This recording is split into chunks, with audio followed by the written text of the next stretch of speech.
So yun, okay KGX, nabuksan ka ba? Okay. Okay KGX, nabuksan kayong lahat. At ang topic natin ngayon is okay ba ang staking sa Axie Infinity? Okay ba mag-stake ng AXS? Magkano ang possible income sa staking? No? So depende yan. No? Depende kung ilang AXS ang in-stake ninyo.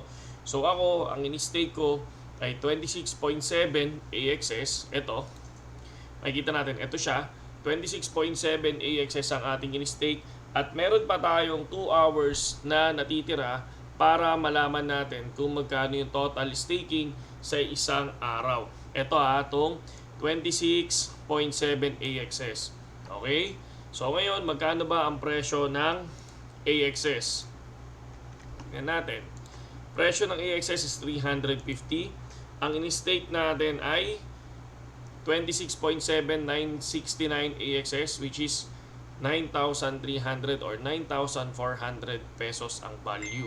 Okay? So, magkano ang kikitain natin sa loob ng isang araw pag nag-stake tayo? So, depende pa rin yan.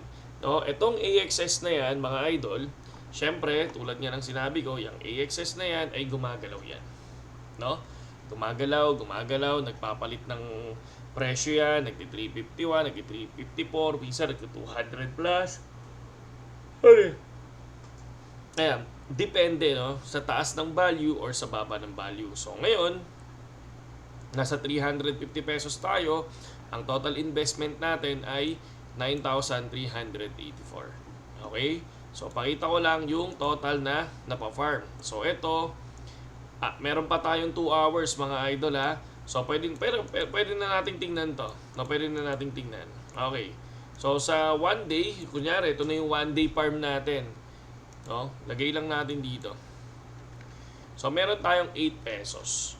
No? Or meron pa tayong 2 hours, baka pwedeng gawing 9 pesos. So meron kang 9 pesos sa investment mo na 9,400. No?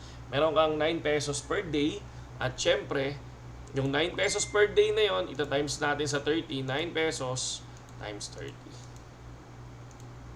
270 pesos per month yung kikitain mo sa loob pagka nag-stake ka sa AXS, no? So, magkano ang presyo? Magkano yung in-stake natin is worth 9,400. Ang kikitain mo sa kanya every month ay 270 pesos. Doon sa 350. Paano na lang kapag yan mataas, no? Paano na lang kapag yan umabot ng 1,000. So, times 3 mo yun, no? Times 3.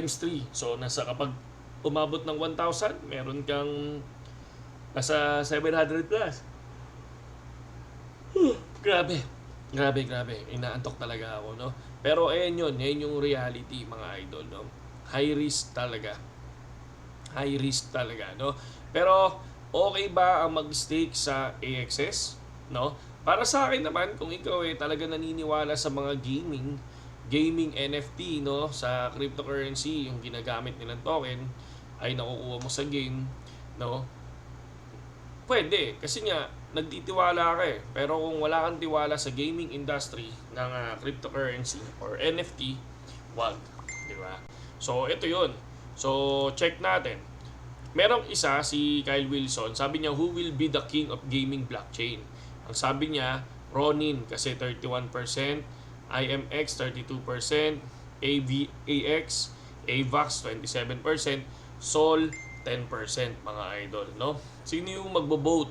So ito ang pinakamataas diyan, si IMX. Pero dito per Kagi, sabi niya, Ron is the only chain with real gamers, they live and yes, totoo 'yon. Ron token, nandiyan yung Ronin network, nandiyan talaga yung mga totoong gamer, no? Kasi bakit? Kahit walang kinikita, mga idol, sila pa rin ang number 1. 'Di ba? Sila pa rin yung number 1, pero ang mga player na Axie Infinity ay naglalaro pa rin, 'di ba? At ang Ronin network, ang gusto nila diyan is magkaroon ng maraming game sa loob ng network nila. So, pakita ko lang sa inyo yung mga token. So, ako, inabutan ko dito. Tingnan nyo, meron na. Meron ng berry. So, dati walang Ron yan. Ano lang yan? May Ronin wheat na. So, AXS Shard, Smooth Love Potion, USDT. So, dumadami na kahit paano yung token sa loob ng Ronin Network. So pagka dumami yung game sa loob ng Ronin Network, ayun, dadami yung mga trading dito sa loob ng wallet na yan, no?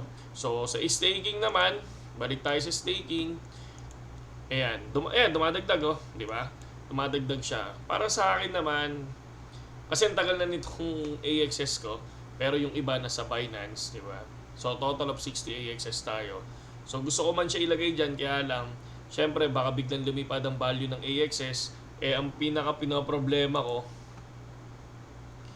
etong si USD. Si USD kasi, kung mapapansin nyo, magkano ba presyo ng USDC? So USDC to PHP. At least may USDC naman, 55. So okay pa rin naman si USDC. Si ETH, si ano ba? Si Tether. USDT. Biglang lumipad din si USDC, oh. Si Tether. 56. So mas mataas si USDT sa kanila. So pwede din, baka ang gawin ko, take risk na rin. Kukuha na rin ako siguro ng RON at ng AXS at baka mag-stake ako, mga idol. So yun yung nakikita ko dito. Mukhang babalik ako sa staking, no? So titingnan natin. So subukan natin magdagdag diyan ng 300 plus 300 USDT. So ilalagay ko na lang din siguro yung lahat ng AXS ko. Tignan natin kung magkano ang kinikita ng AXS natin sa loob ng 1 month, no? So papalo yan doon. Kung ang AXS biglang mag 1,000, good, di ba? Malaking ano yun, malaking kita yun, mga idol, no? So check lang natin kung hanggang saan ang aabuti nito. Kasi kung titingnan nyo naman ang AXS, taas din naman ang ano nito, mataas din naman ang market cap.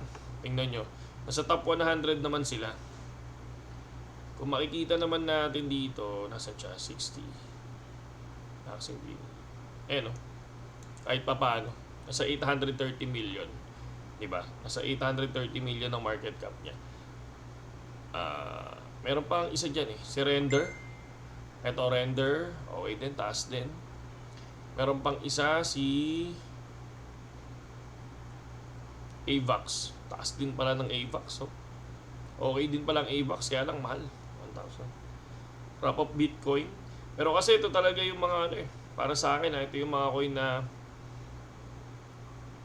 gusto kong lumipad or baka lumipad. Kasi kung titingnan natin si Cardano, check natin, Cardano, ADA to PHP. Okay. ADA to PHP. Yan. Ang all-time high ng ADA, nag-22 pa lang ADA. Tapos ngayon, bang. Bumaba. Laki pala ng binaba nyo. Tapos biglang umangat. Max niya. Yun, 150. So 150 siya. So yung 20 pesos para sa akin, mura pa yan. Mura pa yan, mga idol. Diba? Ayan, 21 na nga ulit, oh. Para sa akin, 20 pesos, mura pa. No? Then balik tayo sa staking. Kayo, gusto nyo ba mag-stake or tawag dito, or iipunin nyo na lang sa ibang token, di ba? So nasa inyo yan, mga idol, no? Pinakita ko lang sa inyo yung possible na pwedeng income sa AXS once na may AXS ka naman, no? Once na pumunta ka dito, no? So once na nag-stake ka. So yun, tulad ng sinabi ko, meron tayong 8 pesos or 9 pesos per day na income sa Axie Infinity. Okay? Saludo sa lahat, KGX, at magandang gabi sa inyong lahat. Kung gusto niyo pumasok sa BitGet, mga idol, at bumili ng token dito, gamitin nyo lang yung link natin sa description at yun, no? Doon kita-kita tayong lahat at sabay-sabay sana tayong kumita sa bull market, no? Saludo.